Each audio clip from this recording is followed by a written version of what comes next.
Hi. So, I try to, well, this isn't even about politics, okay? The station or my channel is not really about politics, but we all know what's going on right now. Things are just crazy, crazy, crazy about who's going to be the next president. So, and, well, parts of this, not really. I'm going to take that back before I even say it. This video is not going to become irrelevant. This video may actually become even more important because what I'm going to say is still going to be relevant regardless of who wins the election, okay? So, but my first thing is, if you're registered to vote, because it's too late to register now for the 2024 presidential election, but get yourself registered, first of all, if you're not. But I don't think you'll be able to vote in this election. According to what I'm hearing.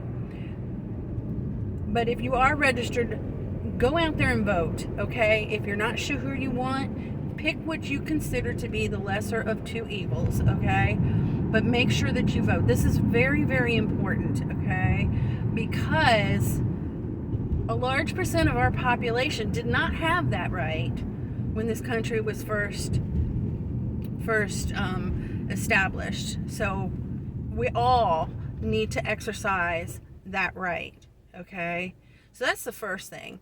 And the second thing is, even if you register and it's too late for you to vote, register anyway. And I'm going to tell you why. Because there's a trickle-down thing going on. You know, there's a president, and then there's the House and the Senate, and it goes all the way down to your little local government within the town or municipality that you live in. All these different people that we vote for, okay? And I don't think for a minute that I'm any kind of a political expert. I'm not, okay?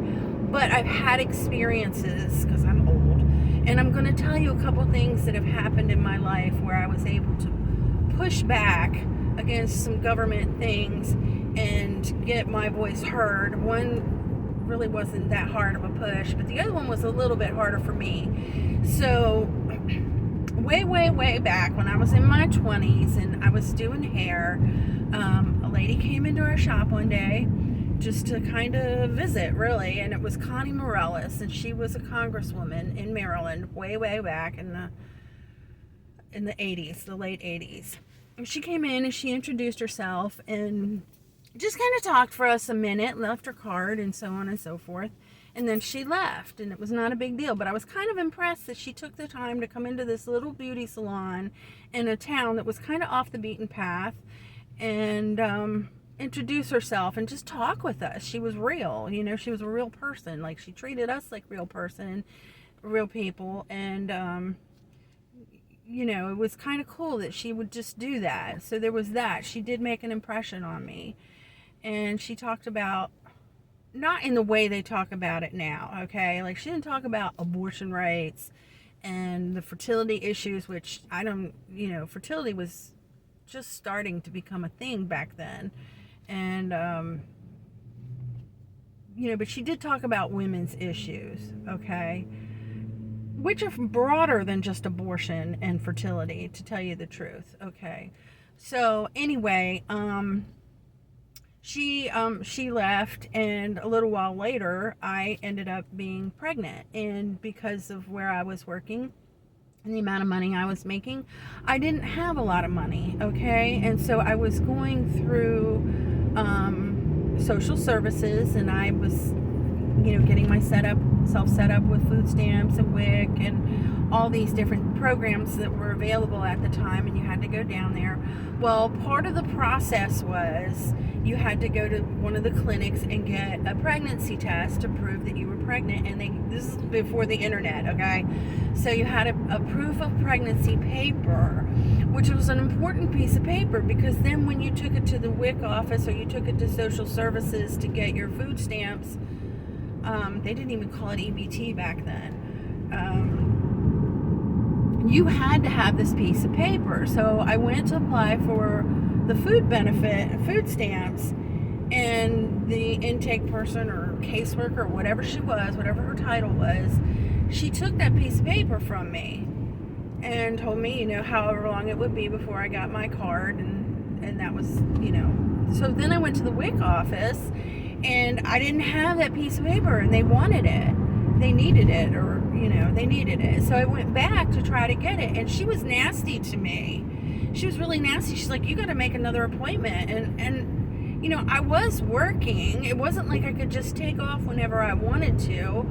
And she refused to give it to me. So, you know what I did? I got in my car and I drove right up Georgia Avenue to Connie Morella's office. And I did not speak to Connie Morella, but I did speak to I didn't have an appointment either. I just walked in. I was so mad. And I just walked in and I told the lady there what was going on. And you know what she did? She got on the phone. She called down to social services and she said, give me the paper. I need that paper. And that look on that woman's face, the caseworker, when I walked back in that office, she was so mad at me. And you know what? I don't care, because it's her responsibility to know what her job is. And she should know that she's not the only person that needs that paper. And there's no reason why she couldn't have made a copy of it. There was absolutely no reason why. She just didn't know what she was doing. And she met the wrong person because she thought she was going to pull something over on me. And I don't even care if she had a bias. Maybe she did. Maybe she hated her job. That's possible. Maybe she thought that all, quote, welfare mothers were, subhuman, or whatever the bias is to somebody who gets help when they need it. I don't care. I really don't care. She did the wrong thing, and Connie Morales helped me get my paperback that I needed to get the rest of the things that I needed for my kids. So that was the first example that I have where I used the government to help me not just get the benefits, but to help me when I had a problem, okay? The other time was actually the principal at the school. Now I know they're hired, but remember that your public schools are still part of the government, and there are elected people within that chain of command, okay? So time goes on. It was actually the same child. She was in school. It was middle school. And you know how it is at the beginning of the year, they send 100 papers home. Well, I don't know. They did back then. And a lot of them are time sensitive, and they start the kids right off with homework. And by this time, for my child, her husband or her father and I were divorced, so she was going back and forth between the two houses, and she still had her responsibilities that that she had to meet her responsibilities. But anyway, there were a few, not just one, but a few papers that came home after the deadline where they were supposed to have been signed. And one of them had to do with her getting her lunches at a reduced rate. And it said that it was very clear on the paper that this paper had to be returned by such and such date, or it wouldn't be honored, or something like that. It was very clear. In other words, parents, do your job, look at your kids' stuff. If you don't do it, you're going to be penalized. That was kind of the wording on it. And I was so mad. I was so furious, okay? Because by the time your kid's in 7th or 8th grade, you know that they got to do their homework and they got to turn it in, right? And we all know that if you don't do your homework, the teacher has the right to reject it. They can mark it late, or they can reject it altogether. And my impression is that some of that's up to the teacher's discretion. Well, anyway, I called the school and I talked to the principal about it, and at first he's making excuses for the teacher. Well, she's busy and da-da-da-da-da. And you know what I told him? I said, Candace is busy too. That's my daughter. Candace is busy too. She's got other things to do besides going to school. She's got a family. She's actually got a divorced family, so she's not just living here. She also lives at her father's house, and she's got responsibilities there, and she's got responsibilities at my house. She's active in her community. She goes to church. She's got a lot of things that she's got to do too. And if she went to her teacher with a homework assignment and said, I was too busy, I had, what would the teacher say? And you know what? That principal shut his mouth. He shut his mouth because it was logical, for one thing. I mean, how could he argue with that? And then he said, well, we need parents like you on the PTA. You need teachers like me on your staff is what you need. And I only bring that one up because if it had not turned out as well, or if things had continued that year, and believe me, we didn't have any more problems for the rest of the time that my kids were at that school. And I say my kids because they knew I was going to call them out on it. And I didn't cuss or anything. I just used plain logic and their own rules. So, anyway, I bring that one up because I can assure you that if my children had been denied their reduced lunches because of what the teacher did, I would have gone up the chain of command, okay? And so my point on this is that even if we all need to vote, and you need to start using your officials, okay? You need to start using these government agencies all the way up from the White House down to the little courthouse or the town hall where you live, and start holding these people accountable, because it's not just our federal government, okay? Here's another example. In front of my house, it's like every 6 months there's a car accident. Every 6 months. And there wasn't a car accident this morning, but I heard just today, I heard a very long tire squeal. This is while I was getting ready to leave the house. A very long tire squeal, and then a little while later, it wasn't very long, I heard a very long horn blast. Now, I didn't see what was going on because of the way my house is set up. I couldn't see what was going on, but there was no accidents. I didn't hear a bang. I didn't hear, anything, sirens or anything like that. And when I went out, there was no cars pulled over to the side of the road or anything like that. But it is a problem right there at the corner. I live on a corner where I live, and the way the road is, and people come flying up over this hill and they hit people in the butt because, first of all, they're probably not paying attention, and second of all, there's no turn lane there. I mean, there's a lot of reasons why. There's a lot of dynamics that go into why this is a dangerous corner. And so, we're working on it, but I probably won't live there by the time they get it straightened out, which is, just the way things go sometimes. But the reason why I bring that up is because the federal government's not going to put a turn lane in there, okay? That's going to be something that your local government's going to take care of. And we need to start speaking up and telling people who are in office in these government jobs what we need, what they're doing wrong, and what we want them to do to represent us as a community on a large scale, as far as being United States citizens, and even as a small scale, as far as the town that we're living in, okay? So,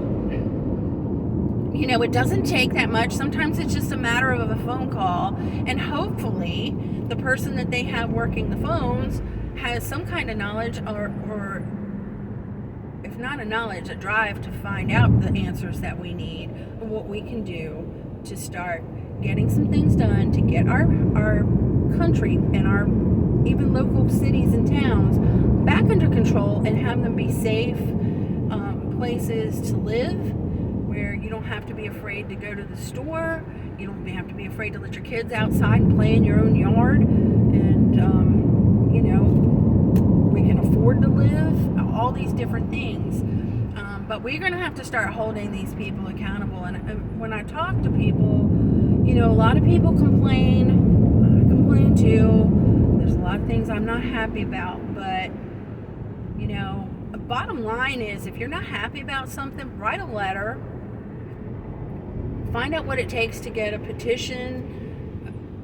Start telling people in positions of power and leadership what it is that's going wrong, because in reality, there's this unrealistic expectation that they already know, when a lot of times they don't, okay?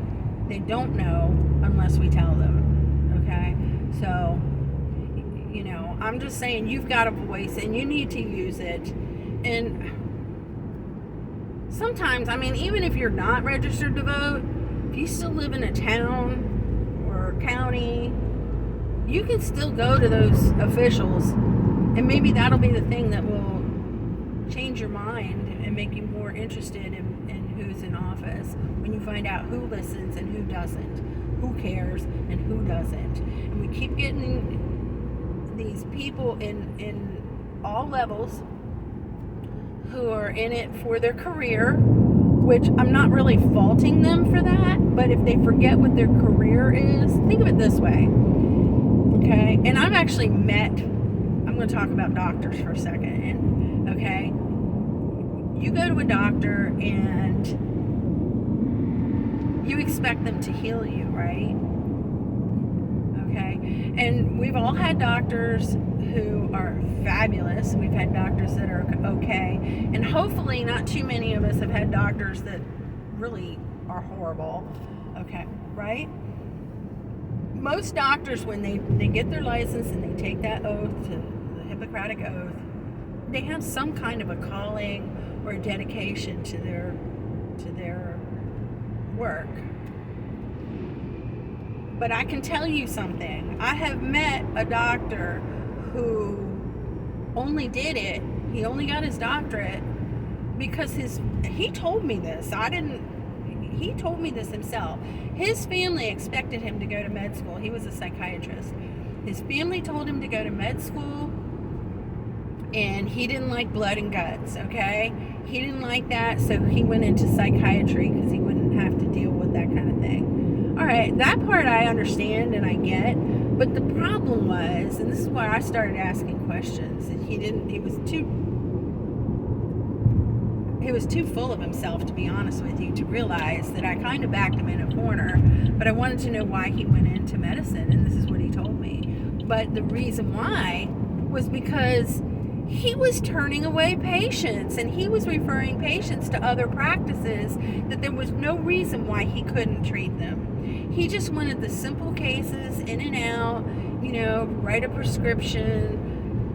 It was craziness. Like, I've never seen anybody turn away a patient just because you didn't want to provide service to that. I don't know. It was just wrong. It was really wrong.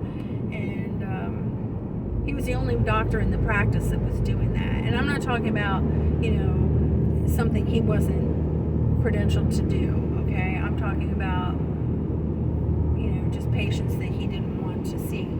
For instance, if somebody ended up in the hospital, they were no longer a patient in our practice anymore. He would refer them to one of his friends outside of our practice. And I had a huge practice that I was working for at the time. We had, I think, like 50 providers total between the social workers and the psychiatrists. And I mean, he could have referred him to another doctor within the practice. But then, of course, he would have looked like an idiot, so he was referring him out of the practice. And what he doesn't know is that I told on him, okay? I told on him because it was wrong. And so that analogy I'm using is the same thing that we need to do with our elected elected leaders or elected people, because if they're not doing a good job, they need to go, okay? They need to go. We need to elect them out, and God forbid they're doing something heinous, then that's a whole other ball game. But just, not everybody's good at their job, and they need to find something else to do. But, we're their boss. You guys need to think about that. We are the boss of these people. So if Kamala wins or if Trump wins, we're their boss. We need to hold them accountable. If your mayor, whoever your mayor is in the town that you live, you're their boss. Same thing with your congressperson and your governor and your senator and your aldermans and the school board, the superintendent of the school board where you live. And when we go back to the schools, let me tell you something, okay? When you send your kids to public schools, which most of us do, and I think we feel kind of helpless sometimes, but we really are in charge of these people and what we want our children to learn or not learn in schools, and how we want them treated, and whatever else is going on in your particular school district. But if you think about it, if you're a parent that's paying thousands of dollars for tuition for your child because you can afford to send them to a private school, you're not going to put up with some of the crap that the parents who send their kids to public schools put up with. And that's what it is putting up with it, because we think we don't have a voice, or nobody's going to listen to us, or there's nothing that we can do. And that is not true. I'm here to tell you that is not true, because the truth is, if you feel a certain way about a certain thing, there's probably somebody else in your community who feels the same way. Okay? So the question is, how many people feel that way? And y'all need to get together and start telling people in those offices, depending on what the circumstance is, what's on your mind, what you expect, and hold them accountable. So that's my little public service announcement for today. Like I said, I'm not an expert, and I'm not telling anybody how to vote. You can vote however you feel is appropriate for you, and we'll see how the election comes out. So, all right, y'all, get out there and vote.